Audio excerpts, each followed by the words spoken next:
Books forever में खुशामदीद। Novel दिल दिया दहलीज जिसकी राइटर है रिफ़त सिराज, उसकी 39वीं एपिसोड है। तो आइए जल्दी से स्टार्ट करते हैं इस एपिसोड को बगैर किसी देर के। सुबह को हॉल कमरे में एक भीड़ लगी हुई थी। मुख्तलिफ आवाज़ों से एक शोर सा हो रहा था। खाला गाहे बगाए उसे छू कर देख रही थी, जैसे उसे सामने देखकर यकीन न आ रहा। बताओ बच्ची का क्या हाल हो गया? बेटी क्या बहुत तकलीफ़ हो रही है? अम्मा जी उसकी हालत पर बहुत अजियत महसूस कर रही थी। ये इतने ज़ख्म तुझे आए कैसे? खाला बेकरारी से पूछ रही थी। बहुत मारा है उन्होंने, मुतरबा ने तकलीफ़ से कराते हुए कहा। आय हाय, सत्यानाश हो कम वक्तों का, क्या अशर किया फूल सी बच्ची का। खाला अब दीदा होगी, ले ये चाय, डबल रोटी खा ले। रात तो मैं इम्तिहान में पड़ गई अम्मा जी, कपड़े ज़ख्मों से चिपके हुए थे, रईसा बेगम ने बताया। तौबा तौबा, इन खूनियों से बचकर कैसे आ गई? बड़ी हिम्मत दिखाई तूने, अम्मा जी कह रही थी। कोठी में कोई फंक्शन था, वो चुड़ैल उधर लगी हुई थी, उसके कुत्ते समझे मैं बेहोश पड़ी हूँ और इतनी ज़ख्मी हूँ कि मुझसे उठा भी नहीं जाएगा, और मुझसे वाकई उठा भी नहीं जा रहा था। पता नहीं कहाँ से इतनी हिम्मत आ गई। हाँ बस अल्लाह ही हिम्मत देता है, अम्मा जी ने बड़ी दिलसोजी से कहा। मगर उन्होंने तुझे मारा क्यों? तू क्या भागते हुए पकड़ी गई थी? तज़ीन भी गुमसुम हालत में बाहर आई। वो मुझे दुल्हन बना रही थी, मैंने कह दिया कि मैं किसी से शादी नहीं करूँगी। मैंने जेवर खिड़की से बाहर फेंक दिया और घरारा फाड़ दिया था। वो दूसरा ले आई और मुझे ज़बरदस्ती कपड़े पहनाने लगे। मैंने उसके मुंह पर थूक दिया। हाजरीन ने जैसे ही लफ्ज़ थूक सुना, अपने अपने सीनों में ठंड पड़ती महसूस की और उसके इस कारनामे पर उसे तहसीन भरी नज़रों से देखा। फिर नाज़नीन ने बेताबी से पूछा। फिर उसने 2 तमाचे मेरे मुंह पर तरबा कराई। मैंने भी कह दिया कि इंशाल्लाह मुझे कफन पहनाकर ही भेजोगी इस भैंसिए के घर। हाय बीबी जान, ऐसा मोटा काला आधा गंजा, वो तो बहुत छुपा रही थी, लेकिन मैं भी बड़ी चालाक हूँ। हाय, तेरी चालाकी और शारी के तो डंके पिट रहे हैं। खाला ने उसके बाजू पर मरहम लगाते हुए जलकर कहा। मैंने ये भी कह दिया कि इतना ही अच्छा है तो तुम खुद कर लो निकाह। क्यों अम्मा जी, सही है ना? सबके होंठों पर बेसाख्ता मुस्कुराहट आ गई थी। हाँ हाँ, सही क्यों नहीं है? अम्मा जी ने शफकत से उसका दिल रखा। वो तो तेरे आइडिया पर बड़ी खुश हुई होगी। तज़ीन ने मुस्कुराहट दबाकर संजीदगी से कहा। कहाँ बीबी जी, वो और लगा दिए। उफ, चल लानत भेज उस काले मोटे पर। मैंने तेरे लिए ढूंढ लिया है तेरे जोड़ का, बेरंग भी है, गोरा भी है, अदबो तहबीज़ तमीज़ वाला भी बहुत है। खाला ने ट्यूब बंद करके एक तरफ रखते हुए लापरवाही से कहा। सभी एक लम्हे को भौंकते रह गए। मुतरबा तो अपनी तकलीफ ही भूल गई और पटांकों से खाला को देखने लगी। खाला क्या कर चुकी हो? चुपके चुपके हमसे भी छुपाती हो? तज़ीन ने शाकी अंदाज में कहा। यह तो बड़ी नई बात है, आपसे क्यों छुपाऊंगी? जो करूँगी आप सबकी इजाज़त से ही करूँगी, खाला ने सफाकियत से रसानियत से जवाब दिया। किसका लड़का है? अम्मा जी भी खुशगवार हैरत से पूछ रही थी। कि था बताऊंगी अम्मा जी, फ़िक्र ना करें। मुतरबा नहायत उलझन में नज़र आने लगी और जैसे अपनी तकलीफ़ ही भूल गई थी।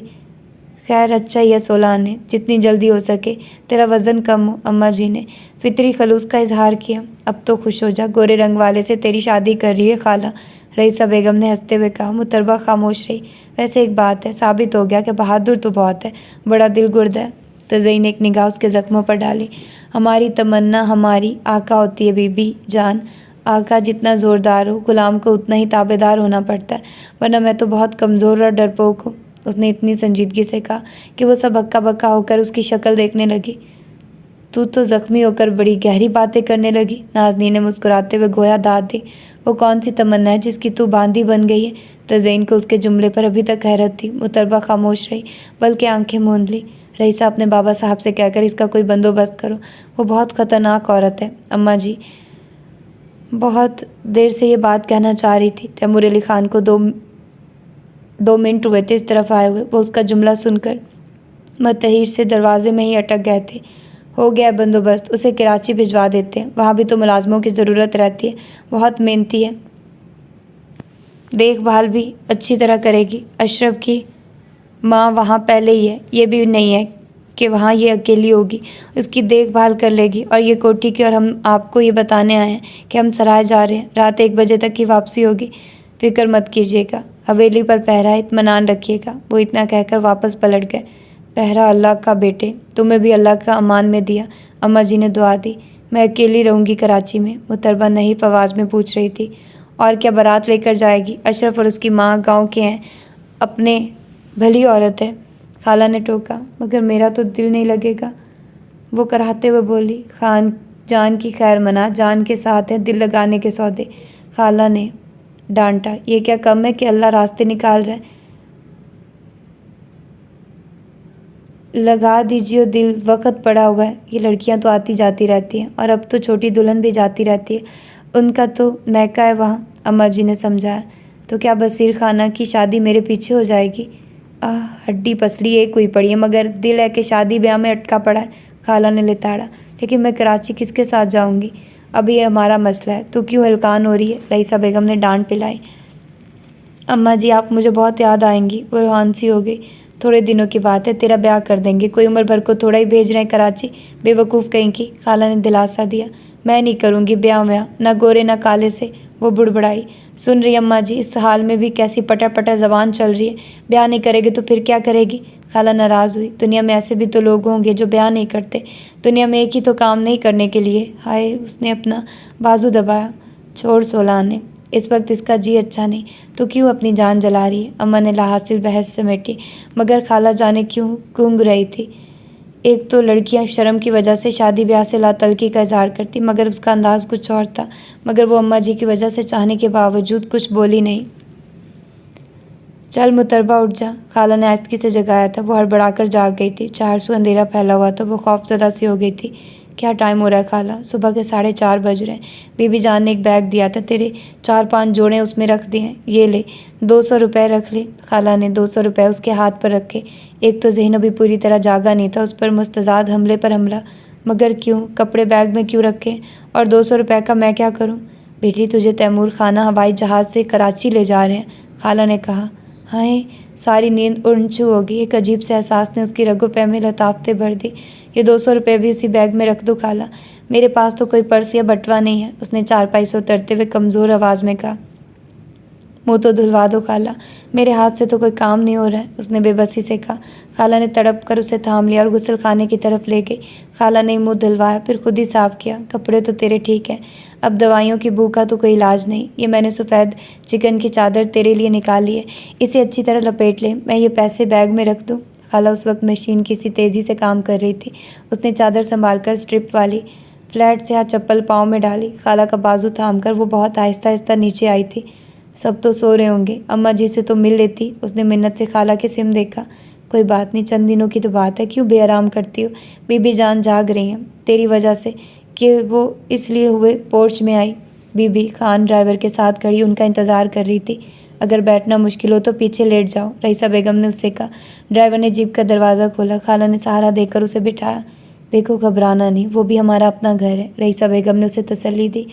अशरफ की माँ बहुत अच्छी औरत है, बहुत ख्याल रखेगी तुम्हारा।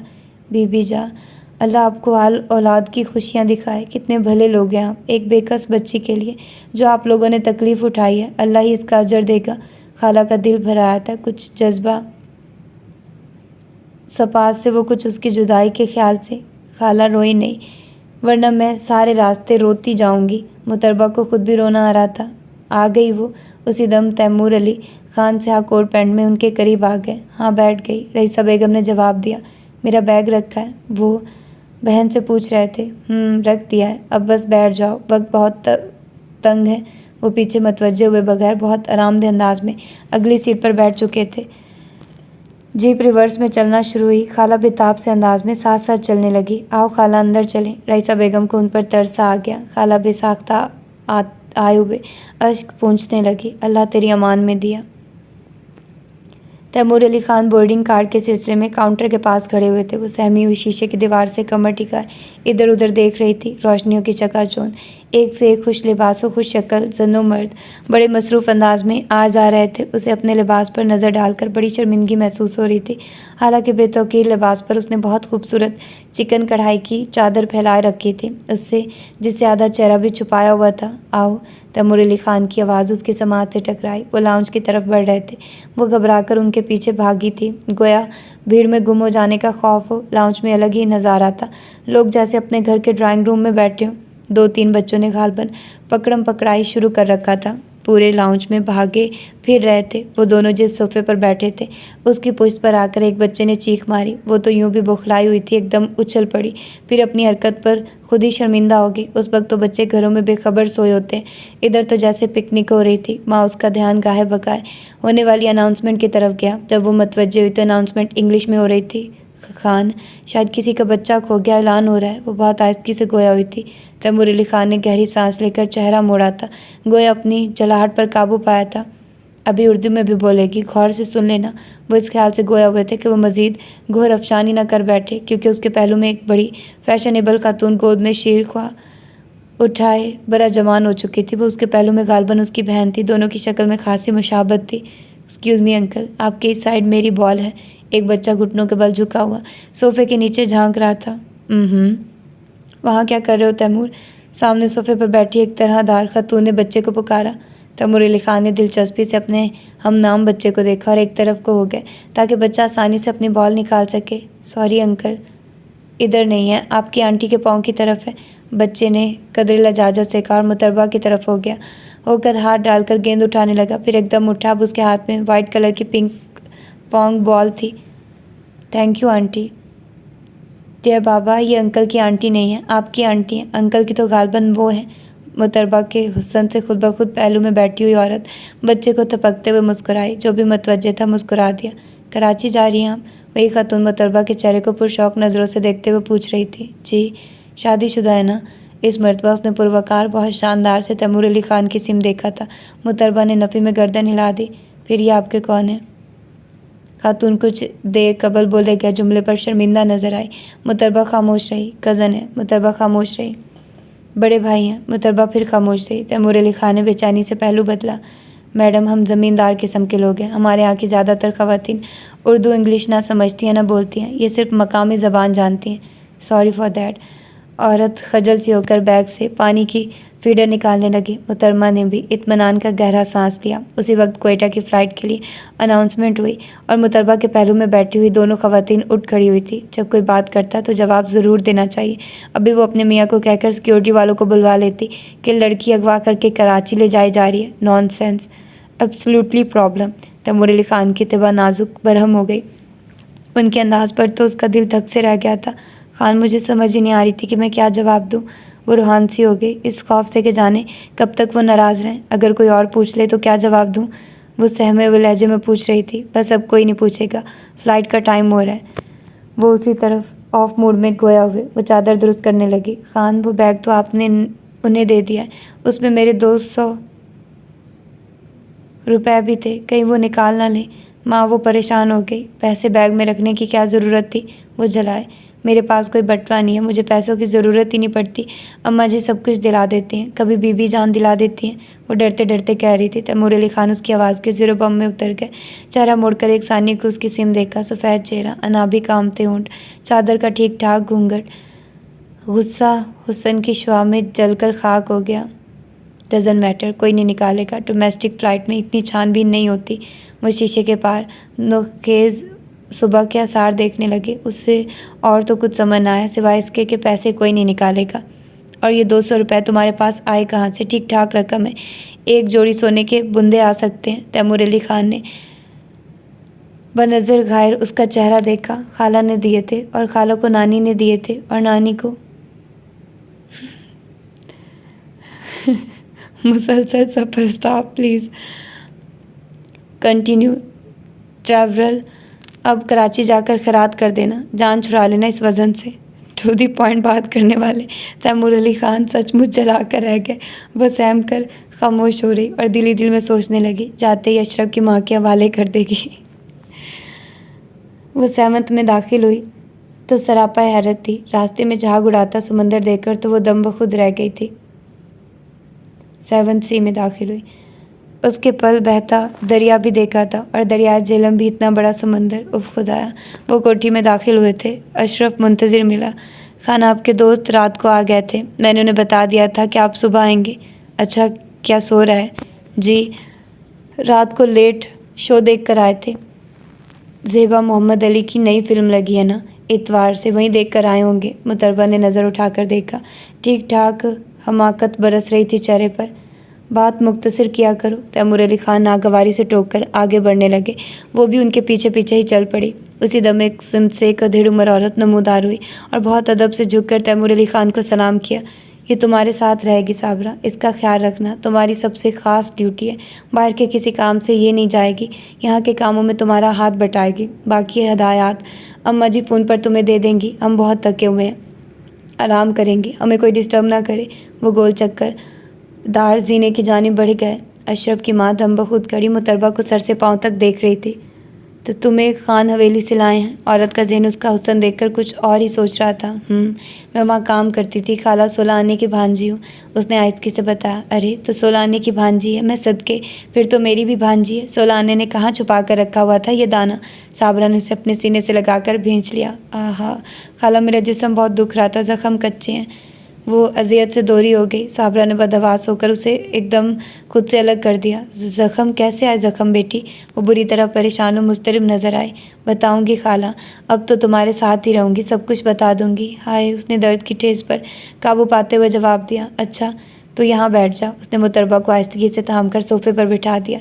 नाश्ता लाऊं तेरे लिए? वो उसकी पेशानी से बाल समेटकर बहुत मोहब्बत से पूछ रही थी।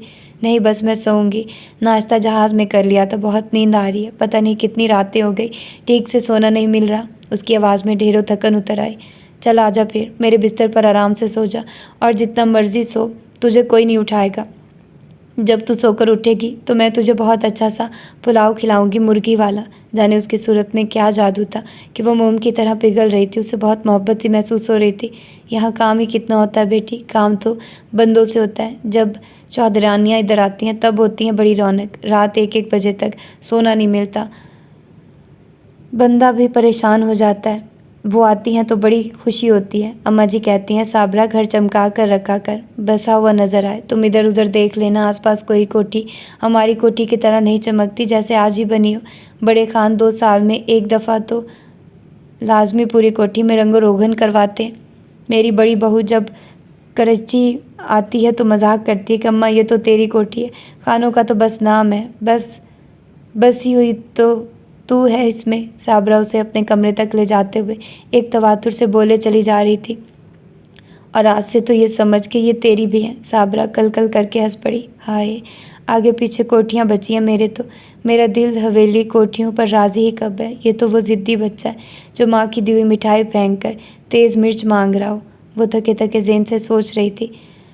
वो शाम 5 बजे के करीब सोकर उठी थी। गहरी नींद से जागने की वजह से कुछ देर तो उसे समझ ही ना आई कि कहाँ है। खासी देर छत को घूरती रही, फिर एकदम उठ बैठी, दुपट्टा संभालती बाहर आई। सामने ही डाइनिंग हॉल में वॉश बेसन लगन था। वो उसी सिमत बढ़ गई। बाजू में अनूस तकलीफ थी। उसने बामुश्किल मुँह धोया। बाजू और कमर में दर्द की लहरें उठ रही थी। वो कराह कर सीधी हुई तो महसूस हुआ वहाँ कोई और भी मौजूद है। वो चौंक कर मुड़ी। सामने तैमूर अली खान छोटा सा बैग पकड़े खड़े थे। इसमें तुम्हारी दवाइयाँ और सूट्स हैं। अशरफ की माँ से कहकर ज़ख्मों पर दवा लगा लेना। वैसे अब हाल क्या है? वो बैग एक कुर्सी पर रखते हुए गोया हुए। दर्द तो अब भी बहुत है खान, और उल्टा बाजू तो बहुत दुख रहा है। वो अपने दुपट्टे को दाएं हाथ से चेहरे पर फेरते हुए कह रही थी। वो कुछ सोच रहे थे। वैसे हमारी हैरत किसी तरह कम नहीं हो रही कि उस रात तुमने इतनी इंजर्ड हालत में इतना लंबा सफ़र कैसे कर लिया। हमारा ख्याल है तुम्हारी माँ का घर हवेली के नज़दीक तो नहीं हो सकता है। पहले तुम शहर आई होगी, फिर वहाँ से इतनी रात को पैदल गाँव। मैं पैदल नहीं आई थी खान, उसने फ़ौरन तैमूर अली खान की बात काट दी। फिर इतनी रात को तुम्हें सवारी मिल गई थी? वो मुतअज्जिब हुए। वो खामोश खड़ी रही। बोलो, वो चिढ़ गए। मुझे एक आदमी छोड़ कर गया था खान। वो बहुत आहिस्ता बोल रही थी। तुम्हारी माँ की तरफ का आदमी? वो मज़ीद हैरान हुए। नहीं, जब मैं दीवार को कूद कर बाहर आई तो एक आदमी अपनी दवाइयों की दुकान बंद करके ताला लगा रहा था। उसने मुझे दीवार से कूदते देख लिया था। वो दुकान छोड़कर भागकर मेरे पास आया। वो समझा था कोई चोर है। शहरबानों को उधर सब जानते हैं। मैंने उसे बता दिया था कि औरत मुझे अगवा करके लाई है और मैं बहुत ज़ख्मी हूँ। मेरे कपड़े खून में तरबतर है। बेचारे को बहुत दुख हुआ। कहने लगा ये औरत बहुत ख़तरनाक है, ना मैं तुम्हें किसी अस्पताल ले जा सकता हूँ ना अपने घर। मेरा भी जवान बेटियों का साथ है। यही मेरा घर है, यही कारोबार। अलबत्ता मैं तुम्हें वहाँ ज़रूर पहुँचा सकता हूँ जहाँ से तुम आई हो। मैं अपनी बीवी को बता कर आता हूँ और गाड़ी भी लेकर आता हूँ अपनी। तुम इतने में दुकान के अंदर बैठ जाओ, मैं बाहर से बंद करके जाऊंगा, घबराना नहीं। फिर खान मैं दुकान में बैठ गई। उसने मुझसे पता पूछा, मुझे तो खुद सही से मालूम नहीं था। मैंने कहा दरिया बस्ती ले चलो, वहाँ से तो मैं बता सकती हूँ। थोड़ी देर में वो आ गया था। उसने मुझे दुकान से निकाल कर गाड़ी में बिठाया पीछे और दुकान में ताला डाला। हवेली से तो बहुत दूर है उसका घर। बहुत देर गाड़ी चली थी। मैं तो पता नहीं सो गई थी या बेहोश हो गई थी। रास्ते में उसने गाड़ी में पेट्रोल भी डलवाया था। मैं लेटी हुई थी। पीछे मुझसे बोला, उठकर बैठ जाओ, कहीं किसी को कोई शक हो जाए। खान वो बहुत नेक आदमी था। उसने मुझे हवेली से थोड़ी दूर उतार दिया था। मैंने उसे कहा भी था कि आप हमारे खानों से मिल लें, वो बहुत अच्छे हैं। कहने लगा, बेटी भलाई का ज़माना नहीं, नेकी गले पड़ जाती है। एक तो तुम जवान लड़की हो, फिर उस पर इस कदर ज़ख्मी, इसलिए अल्लाह का नाम लेकर ख़तरा मोल लिया। वाकई वो बहुत अच्छा आदमी था। या ये कि तुम्हारी किस्मत लक बहुत अच्छी है। इस अप्रोच फुल खातून से छूट जाना कोई आसान बात नहीं थी। पता नहीं खान किस्मत अच्छी है या किस्मत अच्छी होती तो कहीं और पैदा हुए होते। छोटी उम्र में बहुत बड़ी बात थी। तैमूर अली खान तो चंद सानियों को दम बखुद से रह गए। ये भी अच्छी किस्मत की अलामत है कि तुम जहाँ पैदा हुई थी वहाँ नहीं हुई हो। उन्होंने गोया उसे तकवीत पहुँचाना चाहिए। उसने तुम पर इतना तशद्दुद क्यों किया था? वो जाते जाते फिर रुक गया। एक मोटे से मेरी शादी कर रही थी।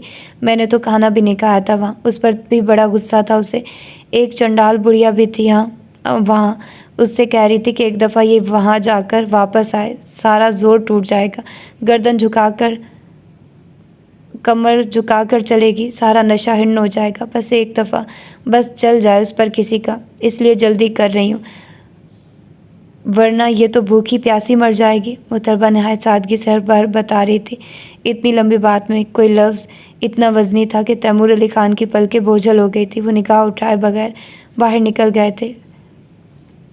खैर से उठ गई। देख तो सही, तेरे आने से कितनी रौनक हो गई है कोठी में। तेरे उठने के इंतज़ार में बैठी हुई थी। गरम गरम पकौड़े बनाए और चटनी पीसी है। बाहर नौकरों को भी देकर आई हूँ, सब बड़े खुश हैं। बंदा अकेला हो तो कहाँ दिल करता है इस तरह खाने पीने को।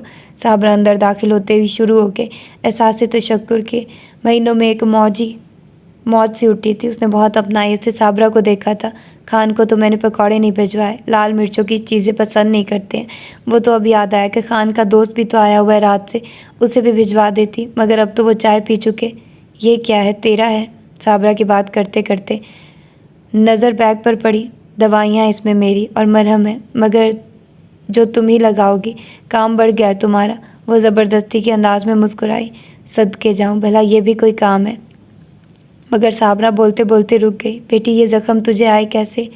वो बहुत फ़िक्रमंदी से पूछ रही थी। कहा ना, यही हूँ, अब सब कुछ बताऊंगी। वो उसके साथ बाहर की सिमत कदम बढ़ाते हुए गोया हुई। क्या खानों ने? अरे नहीं, खानों लोग तो बहुत अच्छे हैं, ये कुछ और बात है। पहले चाय पिलाओ, पकौड़े खिलाओ, फिर सब कुछ बता देंगे, फ़िक्र ना करो। अच्छा आ जा। साबरा उसे किचन की तरफ ले चली। साबरा अल्लाह जाने कहाँ गायब हो गई थी। वो जले पाँव की बिल्ली बनी एक एक कमरा झांक रही थी। एक कोने पर बने कमरे का दरवाज़ा नीम बात था और रोशनी एक लकीर की सूरत बाहर आ रही थी। उसने आहिस्ती से दरवाज़ा धकेला और धक से रह गई। एक नौजवान, जिसे जवान मर्दी कहा जा सकता था, बुनियान और ट्राउज़र में कोई नक्शा सा फैलाए बैठा था बेड पर। उसने दरवाजे की चिड़चिड़ाहट पर चौंक कर सर उठाया था और ठठक सा गया था। जी तशरीफ़ लाइए, आप कौन? उसने हाथ में पकड़ी पेंसिल नक्शे पर डाल दी और सीधा होकर कमीज़ पहनने लगा। जी अस्सलाम वालेकुम। वो बौखलाहट में बेरब्त सी हो गई। वालेकुम अस्सलाम व रहमतुल्लाहि व बरकातुहू। ज़हन नसीब, उस शख्स की आंखें तक मुस्कुरा रही थी। वो जी, तैमूर खाना इधर है? नहीं है, मैं समझी। वो पलटने लगी। सुनिए, उस शख्स की धीमी आवाज़ समाज से टकराई। आप तैमूर के कौन हैं? वो दिलचस्पी से उसे देख रहा था। इस कदर आप जनाब से घबरा कर वो तो आधी होगी। मैं जी कोई भी नहीं उनकी। वो बहुत घबरा रही थी। जब कोई किसी को ढूंढता है या पूछता है तो वो उसका कुछ ना कुछ ज़रूर होता है। वो बहुत इत्मीनान से कह रहा था। आप यकीन करें, इस अंदाज में यकीन न दिलाइए कि मुझे ही किसी ताल्लुक़ की ज़रूरत महसूस होने लगे। अजीब शरारती सा अंदाज था। उसके तो सर से गुजर गया। उसे एकदम अपनी औकात याद आ गई। आप मेहमान हैं खान के, चाय भिजवाऊँ आपके लिए? उससे निजात की यही आसान सूरत नज़र आई। चाय ही पिलवाना है तो भिजवाइए नहीं, खुद लेकर आइए। वो धक धक करते दिल के साथ नीचे आई। साबरा अब भी मंजर पर नहीं थी। वो किचन में चली आई। इसे यहाँ का कुछ पता नहीं था। चीनी कहाँ रखी है, पत्ती कहाँ रखी है। अव्वल तो ज़रा सा चलने ही से उसे खासी नकाहत महसूस होने लगी थी। वो एक तरफ टिक कर गहरी सांस लेने लगी थी। बेटी तू यहाँ क्या कर रही है? कुछ चाहिए तुझे? जा तू आराम कर, मेरी आंखों में तो अभी तक तेरे ज़ख्म घूम रहे हैं। हट्टे हट्टे जालिम को अपनी औलाद पर रहम ना आया। औरों के साथ क्या करती होगी? कहाँ चली गई थी खाला? मैं तुम्हें ढूंढती फिर रही थी, परेशान हो गई थी मैं तो। वो रोआनसी होकर साबरा के गले से लग गई। तू आंखें बंद किए पड़ी थी, मैं समझी सो रही है। मैं पड़ोस की कोठी में चली गई, वहाँ अम्मा हनीफा काम करती है। 6 पोतियों के बाद पोता हुआ है, मुबारकबाद देने गई थी। अभी तो गई थी, ज़्यादा देर भी नहीं हुई। इतनी रौनक वाली जगह से आई हूँ, सन्नाटे से घबरा गई होगी। खाला, ऊपर कोई मेहमान है, चाय का कह रहा है। वो पुरसकून होकर एक कुर्सी पर बैठ गई। तू गई थी ऊपर? साबरा ने चौंक कर पूछा। हाँ ना, तुम्हें ढूंढने गई थी। बेटी देख, तेरे भले को कह रही हूँ, हर हरे घरे के सामने ना जाया कर। अल्लाह ने तुझे बहुत रूप दिया है। ये तो बंगलों को आजमाइश में डालने वाली बात हुई। जितना खुद को छुपा सकती है छुपा। अल्लाह तुझे साथ खैरियत के अपने घर की करे। मैं दे आऊँगी चाय, साबरा ने बड़ी मोहब्बत से समझाया। तैमूर खाना भी पता नहीं कहाँ चले गए, वो बुड़बड़ाई। साबरा ने कतीली उठाते हुए एकदम मुड़कर उसकी सिम देखा और बहुत बगौर देखा। एक बात और गिरा में बांध ले बेटी, मालकों की कमी दूरी, करीबी हाजिरी गैर हाजिरी महसूस नहीं करते। नौकर ज़ात को सजता नहीं है। तू लाख पैसे वाली की औलाद सही, मगर इधर तू नौकर है, ये ऐब की बात है। बेटी बुरा ना मनाना। मुहत्तरा खामोशी से हाथ मसलने लगी, जैसे अपनी गलती का एहसास हो गया। साबरा ने बातें करते करते चाय तैयार की। मुतरबा हुआ हाँ करती रही। ऊपर वाले मेहमान के अंदाज रह रह कर ध्यान में आ रहे थे। ये केक बचा रखा है, सुबह को